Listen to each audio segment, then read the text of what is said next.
Neste momento, Deus, através desta emissora, leva até você mais um programa de fé, com mensagens, hinos e orações a seu favor.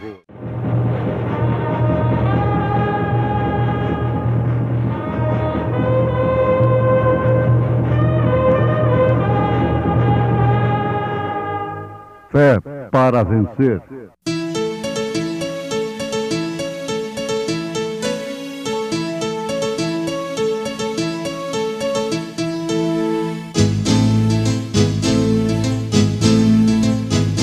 Mensageiro, Deus enviou seu profeta, seu profeta Este som de alarido retumbando está, retumbando está. E as águias de Deus, e as águias de Deus já voando estão, já voando estão. Brana foi seu nome e Deus foi com ele, e Deus foi com ele. E a coluna de fogo sempre lhe seguiu, sempre lhe seguiu. A palavra ele pregou, a palavra ele pregou com fidelidade. Pois onde estiver o cadáver, aí se ajuntarão as águias. Entre ramos das árvores eu escuto o cantar dos pássaros. Vou então meditando em meu Deus, que desceu da sua glória e morreu em meu lugar, para dar-me a alegria e assim cantar. Ó Senhor, como é bom gozar a liberdade que só um Deus Redentor pode dar. Por isso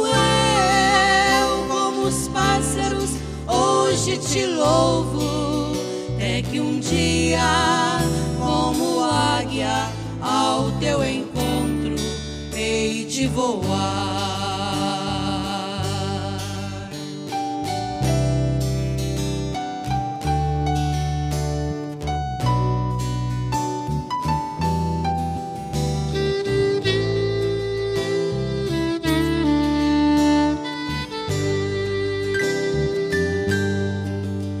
Nas colinas esforça-me, nos vales vem me amparar, pois comigo prometeste sempre estar. Nas colinas ou nos vales, nesta vida ao atravessar, tenho paz, pois eu sei, perto estás. Ó Senhor, como é bom gozar a liberdade que só um Deus Redentor pode dar. Por isso eu, como os pássaros, hoje te louvo, até que um dia, como águia, ao teu encontro hei de voar. Ó Senhor, como é bom gozar a liberdade que só um Deus Redentor pode dar. Por isso eu, como os pássaros, hoje te louvo, é que um dia, como águia, ao teu encontro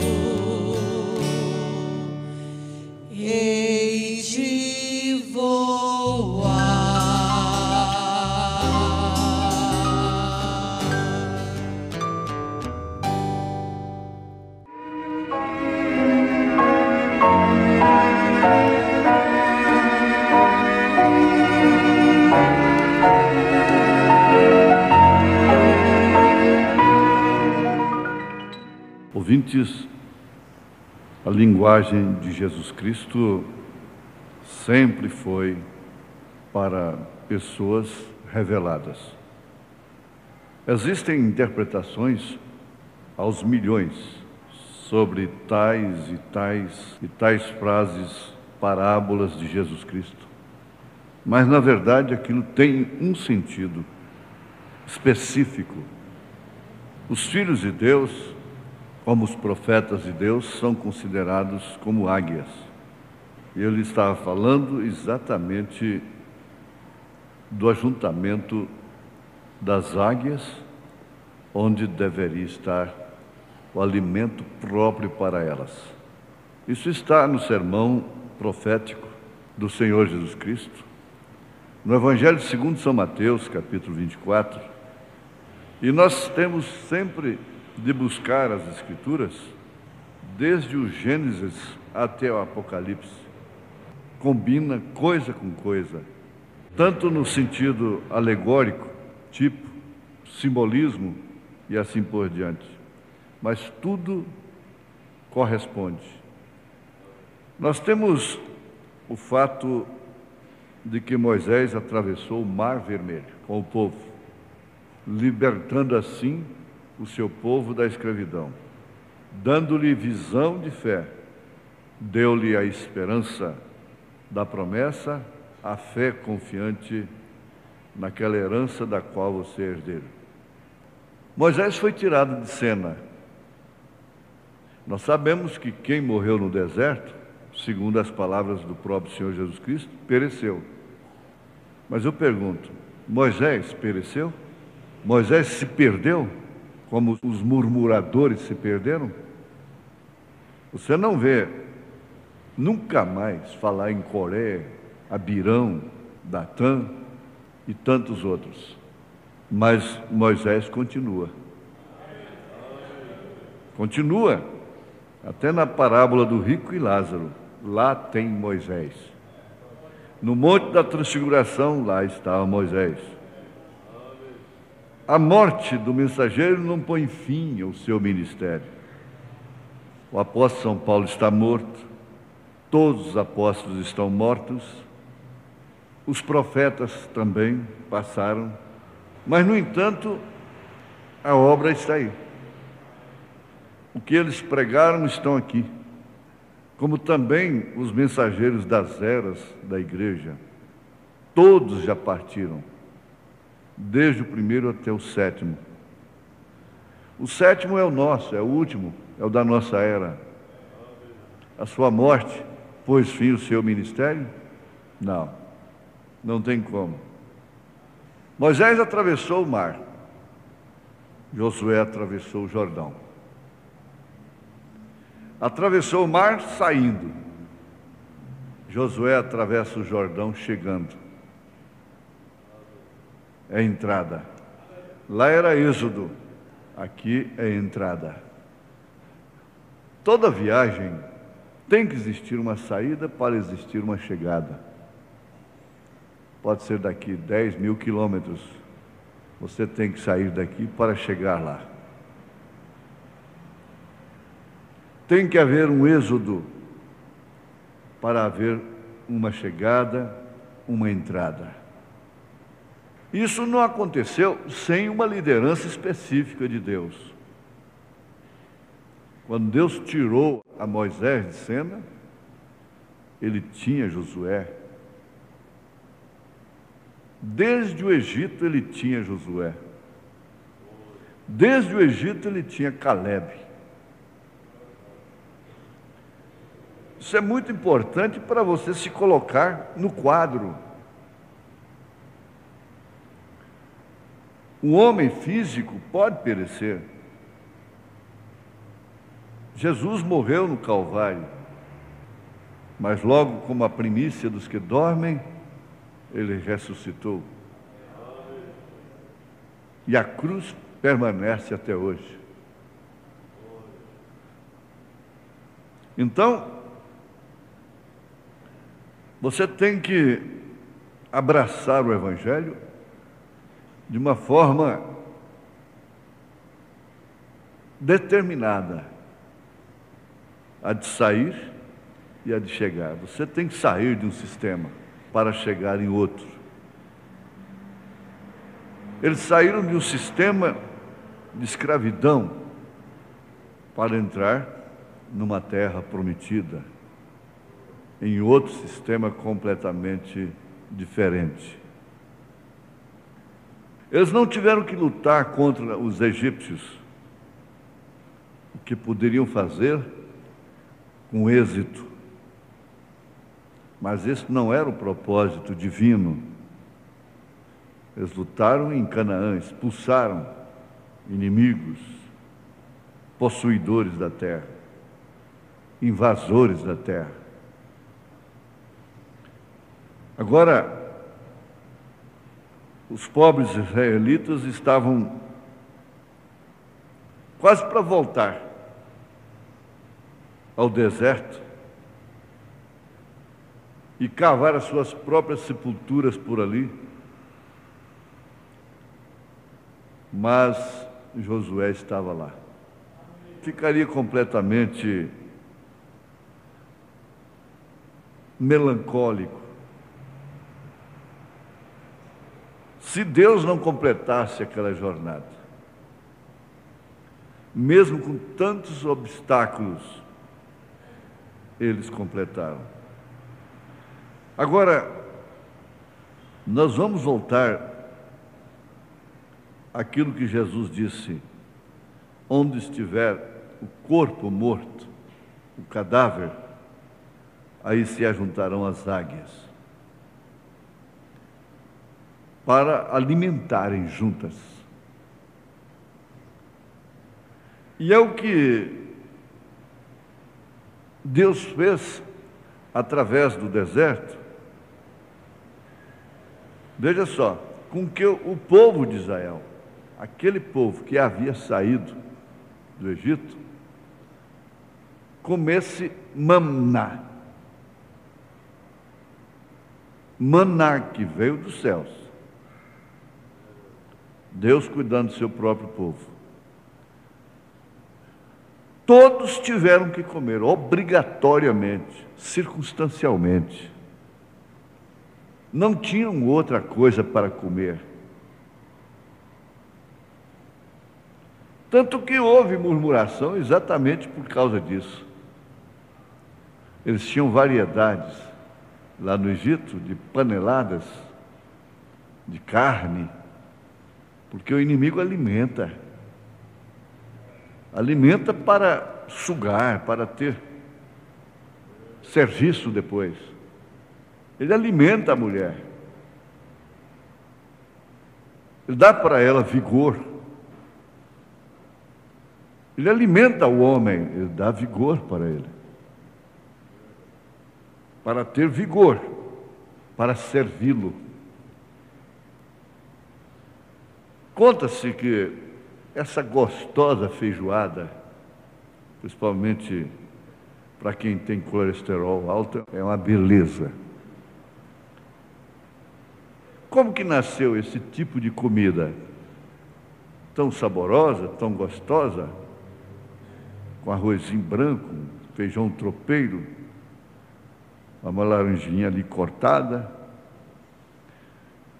Mas é que os senhores de engenho, os senhores de escravos, lá no Rio de Janeiro, na Bahia, quando iam matar porcos, eles tiravam as partes inferiores,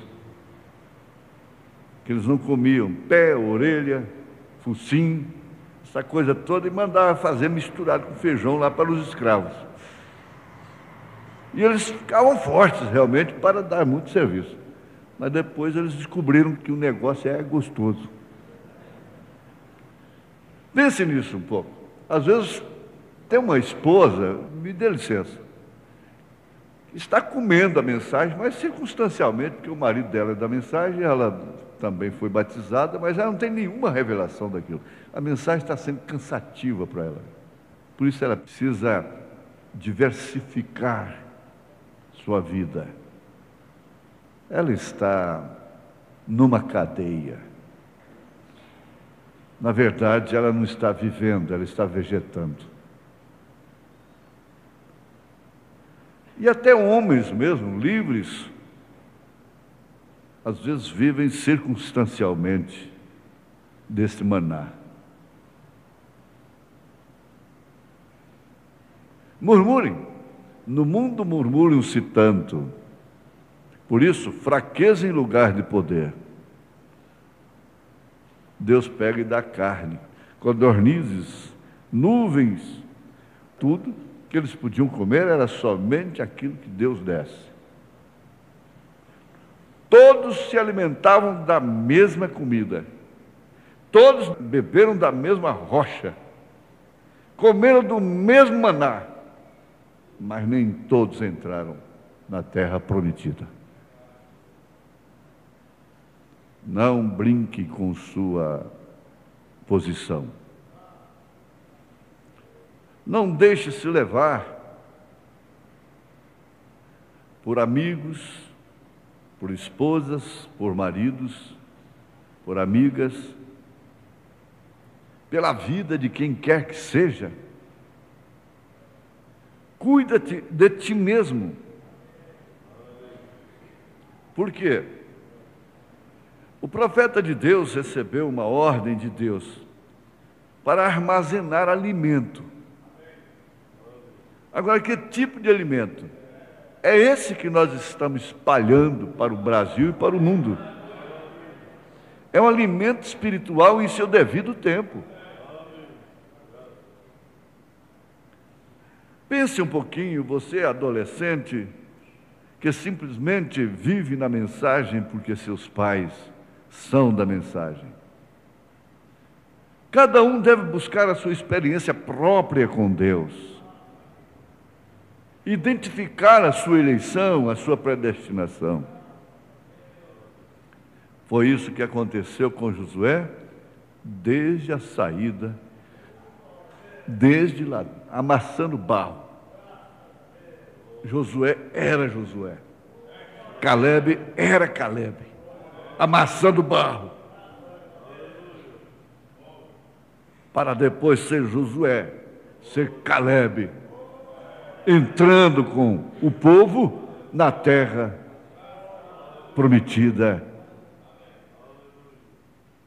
Agora, isso na verdade nos mostra que ele conduziu o povo através do Jordão para entrar.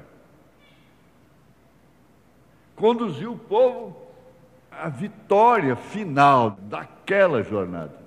Porque aí a coisa seria individual. Ali não tinha coluna de fogo mais. Era a arca da aliança.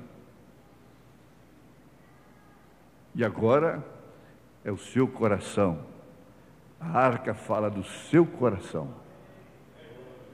Com as tábuas da lei de Deus ali dentro. O vaso dourado com o maná que não desvanece. A glória da Shekinah. Veja, a coluna de fogo não estava mais sobre eles. Estava lá no santíssimo lugar.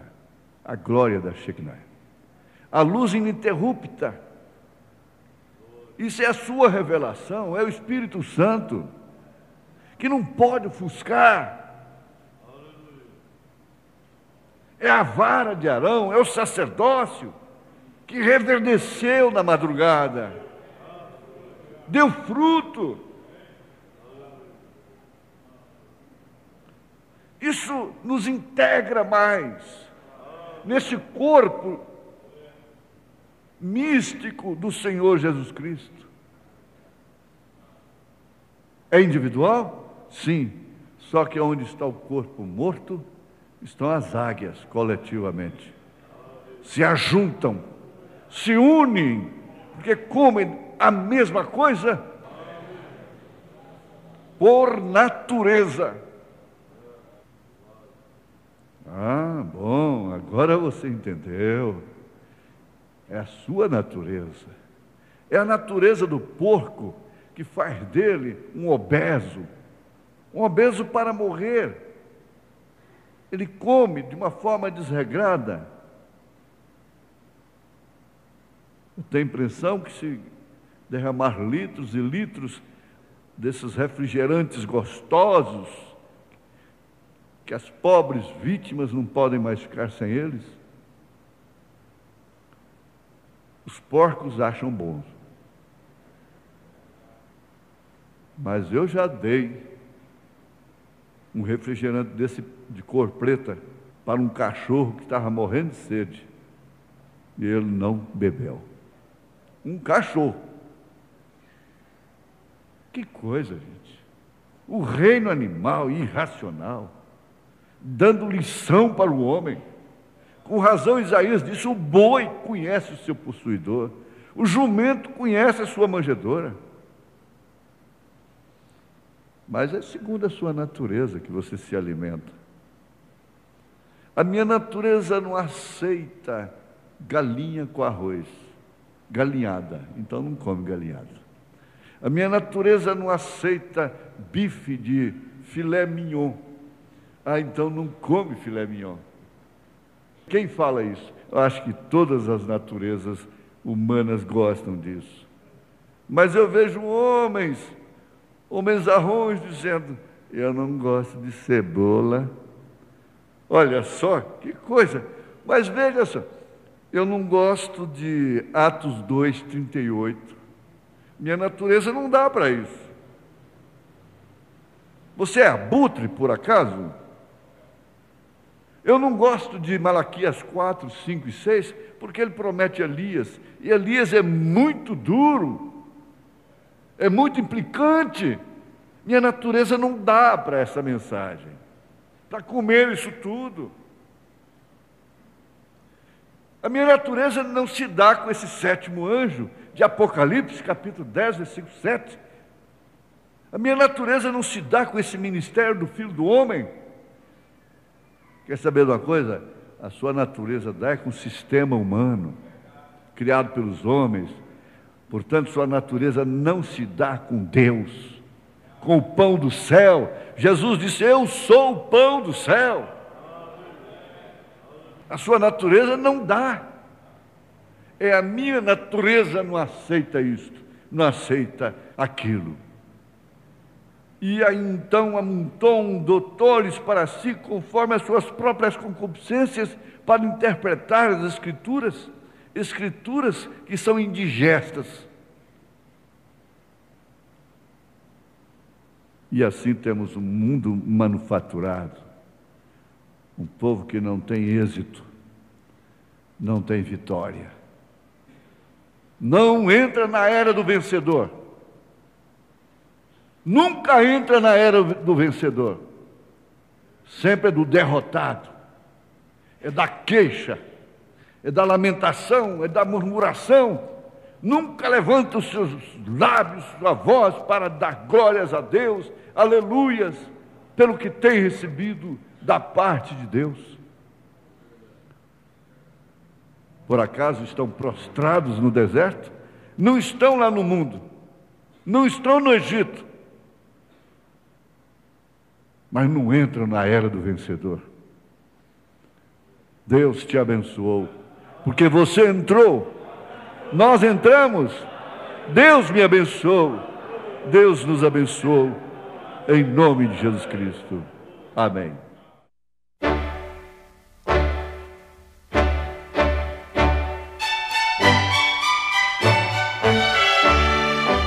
Ouvintes, escreva-nos pela caixa postal de número 15.020, 15020, CEP 74.501-970, Goiânia, Goiás. O nosso endereço na internet é www.apalavraoriginal.org.br. Volte a nos ouvir amanhã novamente neste mesmo horário, nesta emissora, se o Senhor nos permitir, com fé no Filho de Deus, a fé que vence o mundo.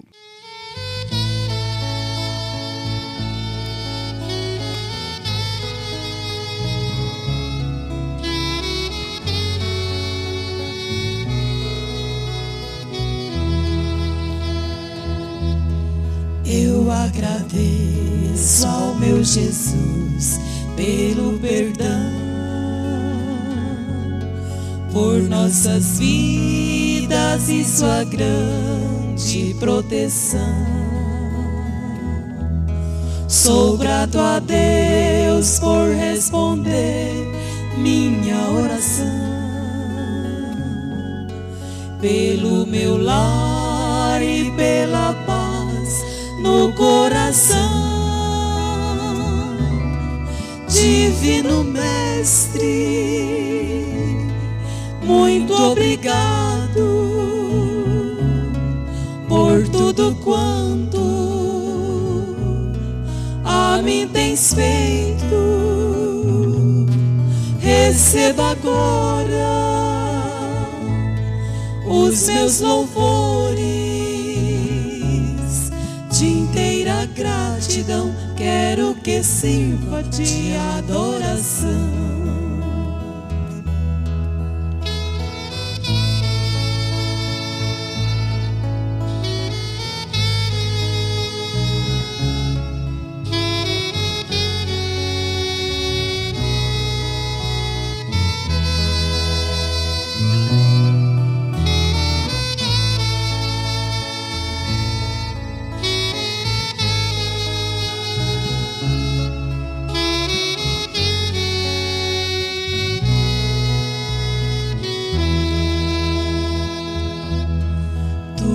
A luz que me conduz ao Criador, confio em ti, pois sei que és meu Salvador. Quero seguir-te com poder, graça e fervor, e te servindo mostrarei teu grande amor. Divino Mestre, muito obrigado por tudo quanto a mim tens feito. Receba agora os meus louvores, de inteira gratidão quero que sirva de adoração. Divino Mestre, muito obrigado por tudo quanto a mim tens feito. Receba agora os meus louvores, de inteira gratidão quero que sirva de adoração. De inteira gratidão quero que sirva de adoração. De inteira gratidão quero que sirva de adoração.